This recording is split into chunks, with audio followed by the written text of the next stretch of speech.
सियासी मांधाण मची वियो आहे। अज़हर हुसैन कमारियो पारां इलेक्शन विढ़ण जे ऐलान बाद ज़ुल्फ़िकार अली कमारियो तरफ़ां तालुक़े जे मुख़्तलिफ़ बिरादरियुनि जे चङनि मुड़सनि जो कठु ठाहियो वियो,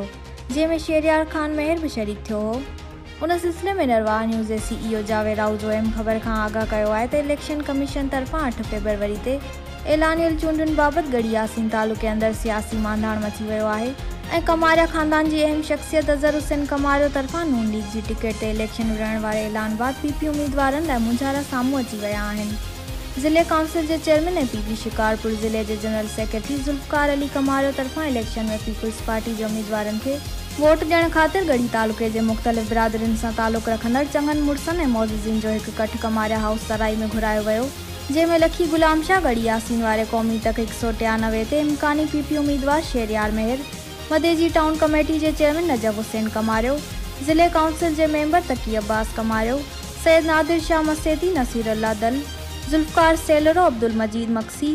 मोहम्मद बच्चल अबड़ो, सराई गुलाम रसूल सियाल, मंजूर अहमद ओढो, गुलाम मुस्तफ़ा भुट्टो, एजाज शाह मशवाणी, मियाँ ज़ुल्फ़िकार पीरज़ादो, अली खान राजड़, अल्लाह वधायो केहर, लियाकत अली जेहो, मोहम्मद अयूब बिरोई, मुमताज़ अली भुट्टो, अनीस भुट्टो, मोहम्मद मूसा जुणेजो, सिकंदर बिरोई ऐं नसीर अहमद चन्नो समेत मुख़्तलिफ़ बिरादरियुनि जे चङनि मुड़सनि ऐं कमारिया भाइरनि जे वेझनि साथियुनि शिरकत कई। उन मौक़े ते ज़ुल्फ़िकार अली कमारियो कठ में शरीक चङनि मुड़सनि खे मुख़ातिब थींदे चयो त अव्हांखे हिते गॾाइण जो मक़सदु इलेक्शन बाबति वोट ॾियणु आहे ऐं उमीद थी कजे त असांजा समूरा दोस्त ऐं भाई PP उम्मीदवारनि शहरयार खान मेहर ऐं आगा सिराज दुरानी खे वोट ॾेई कामयाबु कंदा। होॾां ज़ुल्फ़िकार कमारियो जे चाचे अज़हर हुसैन कमारियो तरफ़ां हिन भेरे नून लीग जी टिकट तां गढ़ी यासीन वारे सूबाई तक ते PP उम्मीदवार आगा सिराज दुरानी साम्हूं इलेक्शन विढ़ण जे ऐलान बाद वॾे सियासी दंगल थियण जो इम्कान नज़र अची रहियो आहे।